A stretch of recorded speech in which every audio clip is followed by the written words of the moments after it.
You see, this thing we're talking about, it's subtle. It's not some big, sudden crisis that hits you like a ton of bricks. No, it's more like a slow fade, a quiet little erosion of your sense of direction that happens so gradually it can go completely unnoticed for years. That's what makes it so dangerous. There's no big bang, no single moment you can point to and say, that's when it started. Life just keeps on going.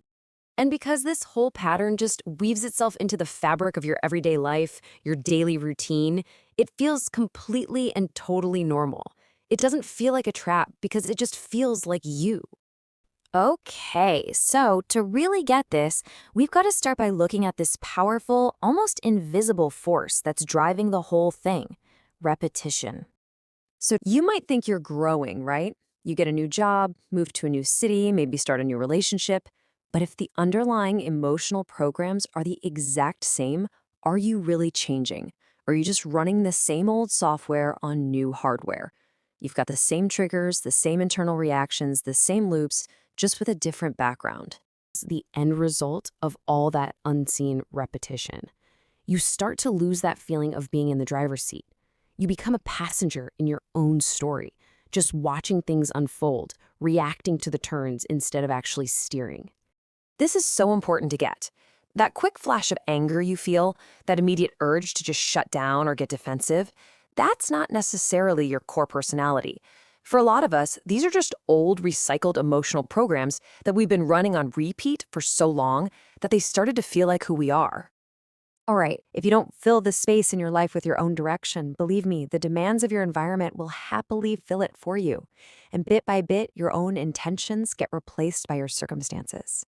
You can really see the two different states of being here. On one side, you're the architect. You're intentionally building your life. On the other, you're just a responder, constantly putting out fires and reacting to whatever comes your way. And over time, the gap between these two ways of living, it becomes massive. Oh, and this is a big one. It's a really common trap. We tell ourselves that dodging those tough conversations or avoiding conflict is, well, it's a sign of maturity. We call it keeping the peace. But a lot of the time, it's just a way to stay comfortable. And that comfort, it comes with a heavy price tag. I love this distinction because on the outside, the behavior can look exactly the same. You've got two guys and they both avoid an argument, but one does it from a place of strength, of understanding. The other does it because he's afraid. He has this untested capacity. The difference is all on the inside, and it only really shows itself when the pressure is on and you can't avoid it anymore. See, a life that's functioning is not the same as a life with direction. Everything can look perfect on paper, you know? The bills are paid, the routine is stable, nothing's falling apart. But that is not the same thing as actively building something, as feeling that sense of forward momentum. And sooner or later, this question starts to bubble up, usually in the quiet moments. It's this feeling deep down that maybe, just maybe, you're not actually moving forward. You're just moving in a circle. Am I building something new here, or am I just repeating the same old thing over and over again? And you know what? A lot of the time, the reason isn't some deep lack of motivation. It's about your energy. This is the structural layer. When your body is physically stuck in these repetitive cycles, bad sleep, constant stimulation, no real recovery, no physical challenges, your whole system literally stops producing the juice you need to make a change. So, if you take one thing away from this, let it be this.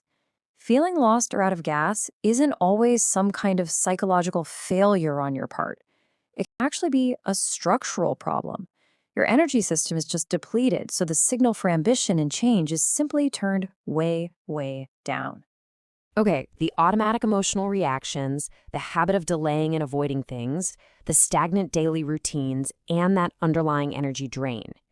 Now, when you're going through it, each one feels like its own separate battle you have to fight. But they're not separate battles. These are not four different problems. It is one single continuous pattern that's just showing up in different areas of your life: your emotions, your actions, your schedule, even your biology. And that's exactly why reading another self-help book or trying another productivity hack so often doesn't work. The problem isn't that you don't have enough information, it's that you are inside the pattern. And from the inside, the pattern doesn't look like a pattern, it just looks like your life. The only solution is to get the perspective to see it from the outside. Which brings us to the end. And look, this isn't about giving you some complicated 10-step plan. It's about a single shift in your awareness. And that shift starts with one really powerful question. But before we get to that question, just let this one sink in for a second. Your good intentions, they're great. Your big plans for the future, awesome. But they are not what's actually shaping who you are. The silent, unconscious things you do every single day, those are the forces that are carving out the person you're becoming.